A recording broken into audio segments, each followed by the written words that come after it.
us about the NA agenda and how we can continue to invest in South Carolina.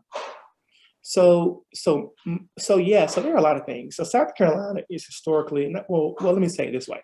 For the past 20 or so years, South Carolina or more, South Carolina has been a red state. But prior to that, South Carolina, along with many southern states, were blue, were considered blue or Democratic states. But now the Democratic Party is in such a minority. There are about 43 or so Democrats to 80 plus Republicans in the House of Representatives. They almost have a supermajority, meaning that they can do pretty much whatever they want to do, and they don't need Democratic votes to enact their agenda. And in the Senate, the numbers are about the same. There are maybe 16 or so Democrats to 30 or plus, are Republicans in position. So again, the numbers are skewed to benefit the majority party. So as a member of the minority party, a lot of what we do, unfortunately, and I'm not gonna say unfortunately, but a lot of what we do, a lot of our fights become symbolic.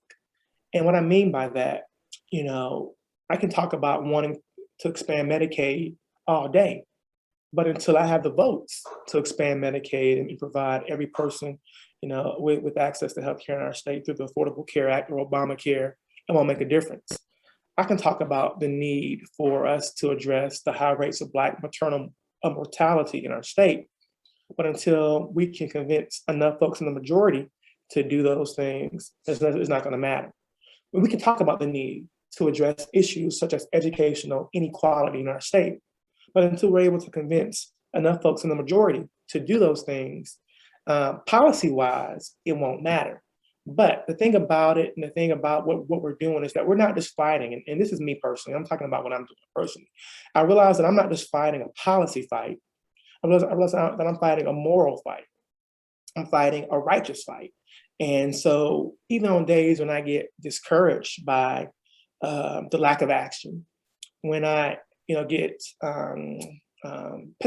pessimistic about working hard to introduce quality legislation that will advance my community, and it goes nowhere, it can't even get a hearing because the majority doesn't think it's something that they find to be a priority, I still go each and every day recognizing that there's still a fight that must be made, that the work that we're doing today will not be in vain, because it sometimes takes folks to be able to get out there and to fight the fight, and however long it takes. But I do believe that we will get there.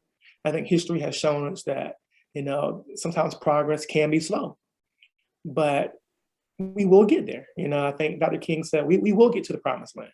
And I think that has to be the mindset of Democratic legislators throughout the South in southern states that are controlled by Republican dominance.